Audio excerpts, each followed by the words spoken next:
Il est 7 heures, le journal tout de suite. Ismaël Camara, bonjour. Bonjour Babacar Fall. Et les titres?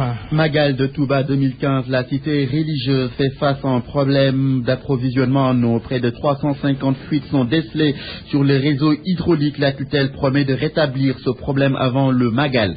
Macky Sall à Touba pour les besoins du Magal. Le khalife général des Mourides appelle à la mobilisation.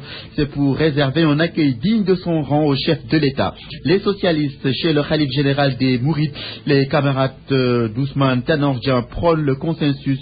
Seul moyen pour eux de vaincre le terrorisme. Vous entendrez leur porte-parole Abdoulaye Wilan dans ce secteur. Production de riz dans la région de Sédhiou. Les résultats revus à la baisse et pour cause. Plusieurs hectares ont été détruits par le sel et les inondations. Babacar. Seconde partie de ce journal, les sports présentés ce matin par Youssouf Bodian. À suivre le dossier du jour, dossier société, avec Max Euclid de Kanfani, notre correspondant à Ziguinchor. Et puis, dans une vingtaine de minutes, la revue de presse de Mohamed Ali Mouba. RFM Matin, merci d'écouter le journal. Oui, à la une ce matin, le Magal de Touba, c'est dans une semaine exactement, c'est mardi prochain. Et comme on le craignait, problème d'approvisionnement en eau. C'est cela, Babacar. Le Magal de Touba se pointe à l'horizon. Cet événement religieux qui va drainer du monde a lieu le 1er décembre. Mais déjà, l'approvisionnement en eau de la cité religieuse pose problème. On dénombre près de 350 fuites sur le réseau hydraulique de Touba. Les pertes sont évaluées à 40%. N'empêche, les autorités étatiques promettent de résoudre ces manquements. C'était à l'occasion de la visite des installations hydrauliques de Touba par le ministre de l'Hydraulique et de l'Assainissement, Mansour Faye. La correspondance de Papa Balaguer. Une question à prendre à bras le corps, les fuites d'eau sur le réseau hydraulique de la ville-centre de Touba. Malgré les efforts consentis, près de 40% de la production est perdue, selon Mansour Faye, ministre de l'Hydraulique et de l'Assainissement. Nous avons constaté qu'il y a vraiment d'énormes pertes, évaluées à peu près à 40%. 40% de pertes, c'est énorme. Donc c'est un réseau qui mérite d'être, en tout cas, revu, d'être revisité, qui mérite d'être audité et encore repris. C'est important. Mais nous allons travailler cette dynamique avec les autorités locales pour voir quels sont les voies et moyens donc, à mettre en œuvre pour quand même reprendre le réseau de distribution d'eau au niveau de Touba. Même si des craintes sont émises pour un bon approvisionnement en eau à l'occasion du Magal, les nouvelles rassurent. L'inquiétude au départ, effectivement, concernait le site du forage de Djanatou, mais nous avons eu l'assurance de l'entreprise qui nous a dit devant tout le monde que dans les 48 heures que le forage va être fonctionnel et retrouver son débit initial. Par rapport à ce que nous venons de voir, c'est que normalement on ne devrait pas avoir de problème de disponibilité. Normalement, je dis normalement, si tout se passe bien. Maintenant, comme je l'ai dit, il faut compris pour qu'on n'ait pas de surprise. Mais du point de vue technique, nous avons pris toutes les dispositions pour que l'eau ne puisse pas connaître de perturbations. En visite de chantier à quelques jours du Magal, l'occasion a été saisie par les populations de Boborel de solliciter l'extension du réseau hydraulique afin d'étancher leur soif. Papa Balagui, Touba, Radio Futur Média. Nous restons à Touba où le président Macky Sall est attendu ce jeudi. L'heure est à la mobilisation. Le khalife général des Mourides demande aux populations de venir nombreux accueillir le chef de l'État, Mohamed Diop. Le collectif des chefs de village au nombre de 75 et les délégués de quartier de Touba Mosquée préparent déjà activement la visite du président de la République jeudi prochain à Touba. Abdoulahat Diakhaté, président de ce collectif, ne se fait pas d'inquiétude. Pour lui, le président sera très bien accueilli jeudi prochain. 39 délégués de quartier de Touba Mosquée et 75 chefs de village de l'association sont tous là représentés. Nous voulons préparer un accueil chaleureux au chef de l'État. Comme l'année dernière, l'organisation de cet accueil est confiée à la mairie de Touba. Le maire est déjà à la manœuvre. Multiplication de réunions de coordination, mise en place de moyens financiers. Tout est mis en œuvre pour que ce ndigal du khalife général des Mourides soit très suivi. Le khalife général des Mourides nous a donné un ndigal pour accueillir son hôte de Magal pour le Magal. Le président de la République, Macky Sall, Serigne Bassirou Mbacké Abdoul Khadr, son porte-parole, nous a également chargé de réserver un accueil exceptionnel au président de la République, Macky Sall, comme le veut la tradition mouride. Le président de la République, Macky Sall, est attendu dans la ville de Touba ce jeudi après-midi. Il passe la nuit à Touba, à la résidence Khadim Mourassoul avant de regagner Dakar vendredi dans l'après-midi. Mohamed Jodiop Touba, RFM. Les socialistes, eux, ont précédé le président de la République à Touba. Une forte délégation dirigée par son secrétaire général Ousmane Tanordien s'y est rendue hier lundi. Le porte-parole du PS a profité de ce moment pour appeler les Sénégalais au consensus. C'est pour faire face au terrorisme, déclare Abdoulaye Wilane. Le voici au micro de Papa Balagueye. Nous, socialistes, par responsabilité historique, par patriotisme, par devoir, nous appelons à un consensus national fort et sincère, sans calcul, pour l'aboutissement, pour l'avènement d'un sursaut national autour de questions fondamentales. L'intégrité territoriale, l'unité nationale, la cohésion sociale, le caractère républicain, laïque et social de notre République, la lutte contre le terrorisme sous toutes ses formes. Et nous pensons qu'au moment où l'État devra continuer à faire ce qui relève de ses responsabilités, protéger les biens et les personnes, garantir le fonctionnement régulier des institutions, doter l'armée et les forces de sécurité de moyens et de ressources, afin de leur garantir le plein exercice de leur mission. Les partis politiques doivent conscientiser les masses et éveiller ainsi les citoyens faire preuve de vigilance et les autorités coutumières religieuses avec lesquelles nous avons en partage la responsabilité d'incarner le Sénégal, éduquer, former, avertir, prévenir et rassurer. Prier aussi pour le peuple. Et je pense que, quelle que soit la posture qu'on a vis-à-vis de pouvoir en place, si nous aimons ce pays, si nous prétendons vouloir travailler pour ce pays, servir ses citoyens, on ne peut pouvoir le faire que dans la paix, la stabilité, que dans la République. Parole du Parti Socialiste, Babacar. Vous écoutez le journal sur la RFM, il est 7h passées de 6 minutes, la suite tout juste après ceci. RFM Matin. RFM Matin, bienvenue chez vous. En plus bref, attendu aujourd'hui le délibéré de l'affaire qui oppose le groupe Futur Média à DP World. GFM a porté plainte après la destruction d'une de ses machines lors des manœuvres de débarquement au port de Dakar. Cette machine estimée à plus de 2 milliards de francs CFA était destinée à Futur Média Industrie. Maître El Hadj Amadou Sall, jugé aujourd'hui devant la cour d'appel de Dakar, l'avocat membre du Parti démocratique sénégalais est poursuivi pour offense au chef de l'État. Entre autres délits, cela fait suite à des propos que Maître El Hadj Amadou Sall avait tenus à la veille de l'annonce du verdict du procès de Karim Wade, dont il est un des avocats. Fédiou, les riziculteurs de cette région sont dans tous leurs états. Le sel et les inondations ont détruit plusieurs hectares. Le cadre régional de concertation des ruraux estime qu'il faut revoir à la baisse les prévisions puisque les résultats vont être en deçà des attentes. Lamine Ba.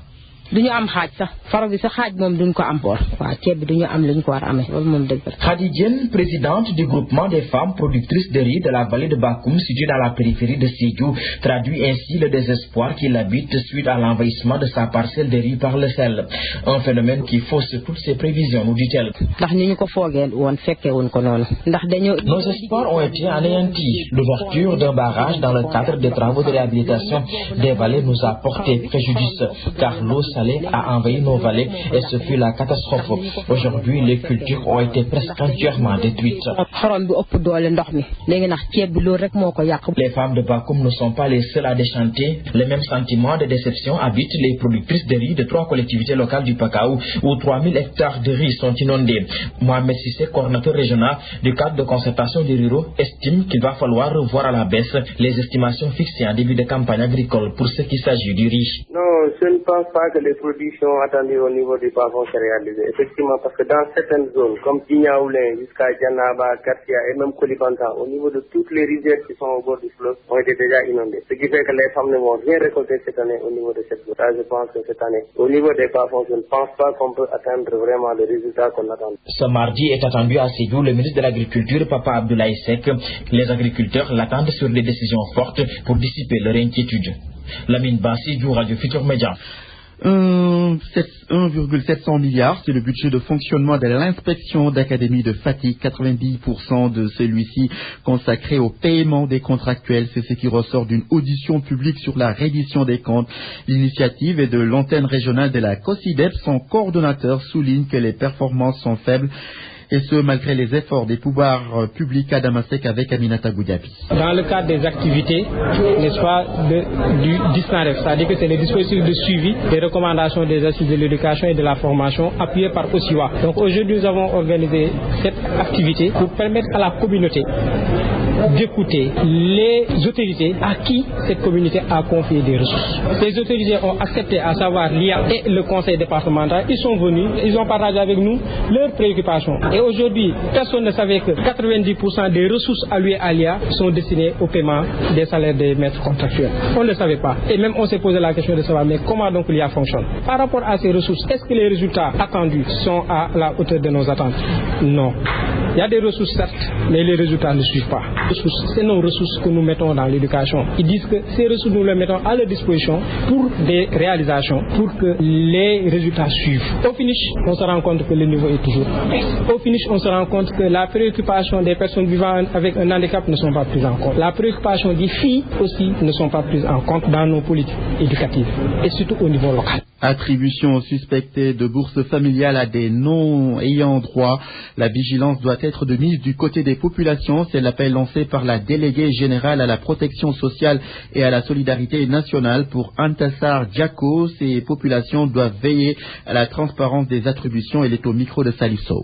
Il y a une transparence parfaite, totale, qui se fait. Et là, je pense que la population elle-même doit pouvoir dénoncer s'il y a des gens qui ne sont pas éligibles. Puisque, comme je viens de le dire, les enquêtes se font de façon passive. Donc, les enquêtes ne se font pas chez le bénéficiaire, chez le préidentifié, mais à la mairie au niveau d'une zone. Mais si le bénéficiaire ne répond pas correctement aux questions données, mais vous voyez, nous, quand nous sortons la liste des bénéficiaires, ils peuvent dire que oui, c'est à la délégation où on a mis telle personne, telle est plus pauvre, telle n'est pas plus pauvre. Vous voyez donc, ce n'est pas à la délégation, mais c'est plutôt à la population de veiller à cela, que ça soit transparent, que le choix se fasse réellement vers les populations cibles les plus démunies du quartier. Et je pense que si ça se fait, vous allez voir. Il y a aussi, ce que vous venez de dire, c'est parce que, comme j'ai vu, il y a le registre national unique. Les préidentifiés qui n'avaient pas pu bénéficier de bourses ont toujours la chance, quand il y a une nouvelle génération, d'être bénéficiaires. Antassar Diako, délégué général à la protection sociale et à la solidarité nationale. Opération de désencombrement de la commune des HLM. Le maire accélère la cadence. Il annonce le déguerpissement des vendeurs de voitures et autres commerçants, lesquels occupent le long de l'avenue Cheikh Ahmadou Bamba. Les concernés, pour leur part, réclament un site de recasement. Reportage sur place d'Abdourahmane Diallo. Après le déguerpissement des marchands ambulants, la mairie des HLM menace les vendeurs de voitures et vendeurs de meubles installés sur les allées Cheikh Ahmadou Bamba. Babacar Sadir Sek, maire de la commune des HLM. On va me dire aussi que c'est ce qui ont les fauteuils sur l'avenue n'ont pas été sommés. On va me dire que les vendeurs de véhicules, c'est ce qui amène des camions qui les gardent devant les domiciles des Sénégalais. On va me dire demain qu'ils n'ont pas reçu de sommation. S'ils n'auront pas reçu que la radio leur serve de sommation. Je dis encore, l'avenue Cheikh Ahmadou Bamba, qui est la vitrine de la commune des HLM, sera désencombrée. Sur les lieux, les voitures sont stationnées, les propriétaires discutent. Souleymane Diop, un vendeur de véhicules, il demande à la municipalité de les laisser travailler. S'il a un projet à faire ici, on est partant avec lui. Mais s'il n'a rien à faire, qu'il nous laisse travailler, on ne lui gêne pas. Au contraire, nous participons au développement dans ce pays. Qu'il nous laisse travailler, de grâce qu'il nous laisse travailler. Un autre, lui, vend des fauteuils. Trouvé devant ses marchandises, il estime qu'ils n'ont pas où aller. Si on avait une autre destination, on n'allait pas rester ici. On attend la réaction du président de la République, car un pays ne peut pas se développer en supprimant des emplois. En attendant l'arrivée annoncée des grues et autres, ces vendeurs continuent tranquillement leurs activités. Merci Abdourahmane Diallo. En plus bref, le marathon budgétaire démarre aujourd'hui à l'Assemblée nationale après les travaux en commission. Les plénières débutent ce matin avec le passage du ministre de l'économie et des finances Amadou Ba qui va défendre le budget de l'État estimé pour 2016 à 3022 milliards de francs CFA.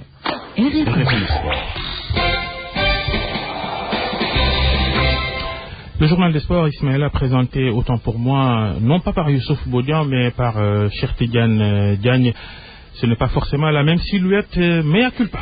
Vous êtes pardonné, Babacar Fall. Bonjour, cher Tidiane. Bonjour, Smaïla Kamara, bonjour à tous. Et c'est parti pour votre journal des sports. Nous la démarrons cette page des sports avec la Confédération africaine d'athlétisme qui est solidaire à la Midiac. Dans un communiqué publié hier et signé par son président Malboum Kalkaba, il apporte son soutien à l'ancien président de l'IDESAF cité par l'Agence mondiale antidopage dans une affaire de corruption. La Confédération africaine d'athlétisme appelle aussi à l'unité et demande de faire bloc derrière la Midiac qui s'est dévouée corps et âme pour servir l'athlétisme, a conclu le président de l'instance dirigeante de l'athlétisme africain. Nous parlons de la suite de la troisième journée de la Ligue 2 ce mardi au stade Amadou Barry de Guédiawaye. 2 matchs y sont prévus. Yego de la SICAP accueille Kayor Football Club à partir de 15h en seconde heure, toujours au stade Amadou Barry de Guédiawaye. AS Pikine, deuxième au classement, accueille Tenguech FC au stade Demba Diop de Dakar. Ce mardi, Assa contre Barguet de Kébémer à 15h30, suivi de Dakar Sacré-Cœur contre Ndarguet. Notez que Génération Foot est leader provisoire de la Ligue 2. Et juste après donc cette journée, la Ligue 2 va marquer une pause pour raison de Coupe d'Afrique des Nations que doit organiser donc notre pays concernant les moins de 23 ans. Et puis dans ce même sillage, notez que le comité d'organisation locale de cette Coupe d'Afrique des Nations fait face à la presse aujourd'hui. Rencontre prévue à 16h au salon d'honneur du stade Léopold Sédar Senghor. Et nous parlons du Giraffe de Dakar, une surprise. Le Giraffe de Ligue 1 de foot avant-dernier au classement après seulement 3 journées. Les Médinois ont enregistré 2 défaites et un match nul, seulement un petit point qui est encore loin de créer la panique car le Giraffe compte rectifier le tir lors des prochaines échéances. Ce sont là les propos du président de la section football du Giraffe de Dakar, Dauphin Fall, que nous écoutons. On n'attend pas le Giraffe à ce niveau-là. Il reste entendu que nous sortons d'une saison très très difficile qui nous a valu peut-être de nous mettre très rapidement en chantier, et c'est ce qui fait que nous pensions effectivement qu'au niveau de certains postes qu'il fallait effectivement chercher des renforts, ce que nous avons fait. Par contre, à noter que certains garçons n'étaient pas qualifiés, la majeure partie d'ailleurs des garçons qui ont été appelés en renfort n'étaient pas qualifiés. Nous avons pu bénéficier cette partie de la rentrée de Ibou Diop et de Fidel qui nous viennent du Maroc, mais qui sont à court de compétition. Tendeng est qualifié, mais malheureusement il avait mal aux yeux, et c'est ce qui a fait qu'il n'a pas regagné le groupe. Le jeune Bot qui nous vient de Dakar Sacré-Cœur aussi a fini de faire sa préparation hivernale. Ibrahim Ndiaye de la Linguère est arrivé, malheureusement il était tombé malade. Alioune Ndiaye est blessé. Khadim Choub est blessé. Le jeune Sam Mendy, arrière central de l'équipe nationale de la Gambie, qui nous a rejoint, est lui aussi arrivé trop tard. Donc la mayonnaise a tardé à prendre. Nous espérons effectivement qu'avec la trêve et la présence de tout le groupe, l'entraîneur va certainement apporter les correctifs nécessaires. 5e et avant-dernière journée de la Ligue européenne des champions. Ce mardi à partir de 17h, le Bate Borisov fera face à l'équipe du Bayer Leverkusen. 19h45, l'FC Barcelone, leader du groupe E, déjà qualifié pour le prochain tour, se frotte à son dauphin AS Roma dans le groupe F pour le contrôle de la tête du classement. Le Bayern de Munich affronte Olympiakos, toujours dans ce groupe. Arsenal, mal en point, joue contre Dynamo Zagreb. Au groupe G, Chelsea rend visite au Maccabi Tel Aviv. Porto, leader, accueille le Dynamo de Kiev. Au programme du groupe H ce soir toujours, Lyon contre la Gantoise et Zenit Saint-Pétersbourg fera face aux Espagnols de Valence.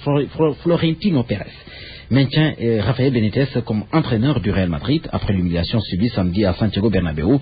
Le président des Merengues a réitéré son soutien aux techniciens espagnols. Florentino Pérez a appelé les socios à l'apaisement. C'était lors d'une conférence de presse exceptionnelle tenue hier lundi. C'est bien fini cette page des sports, Smaïla Kamara. Merci, cher Tidiane Diagne. Sur RFM au moins, on a des informations sûres et utiles. RFM, la radio de toute l'actualité. Le traitement du conflit casamançais par la presse en question, pour beaucoup de journalistes, est un terrain glissant. Comment les infos liées à ce conflit sensible doivent-elles être traitées par les confrères? Pour en savoir plus, notre correspondant en Casamance a donné la parole à des journalistes. La réponse dans son dossier.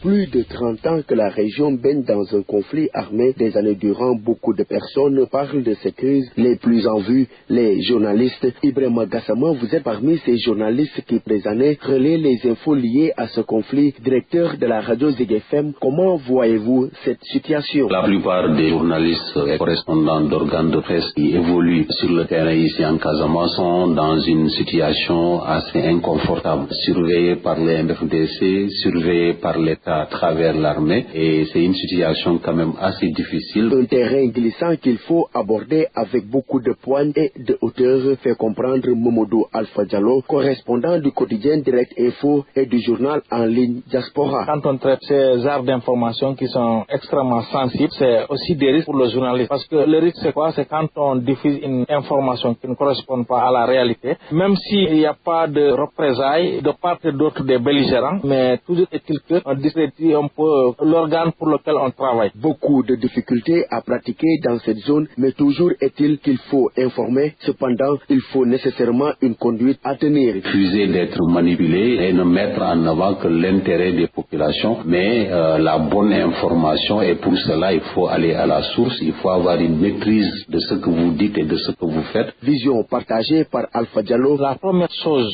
que le journaliste, qu'il soit natif ou pas de la région, il doit faire, c'est de faire des recherches et ne doit pas se limiter au factuel. Et malheureusement, ici en Casamance, il faut reconnaître la plupart des journalistes qui traitent ce conflit, en tout cas les journalistes nationaux, se limitent au factuel. Conduites qui ne sont pas souvent prises en compte ou respectées par la presse nationale. Le traitement de l'info lié à cette crise déplore ces journalistes. Ce qui est regrettable quand même, c'est souvent le manque de maîtrise du sujet dont parlent certains de nos confrères. On le sait souvent, on voit dans la presse des analyses ou des commentaires qui, sans le savoir, contribuent à remuer le couteau dans la plaie. Des attitudes à la limite très dangereuses pour les journalistes évoluant dans la zone. Si par exemple, un de mes confrères de la rédaction centrale à Dakar, s'il s'hasarde par exemple à faire un papier d'analyse sur la situation de la Casamance et qu'il donne des informations inexactes et des informations qui sont tendancieuses, mais cela me met en danger, moi. Beaucoup de risques donc pour les journalistes qui exercent dans cette zone de conflit, mais surtout informer juste et vrai pour la bonne marche de la société. Ziguinchor, Max Euclid Kamfani, RFM.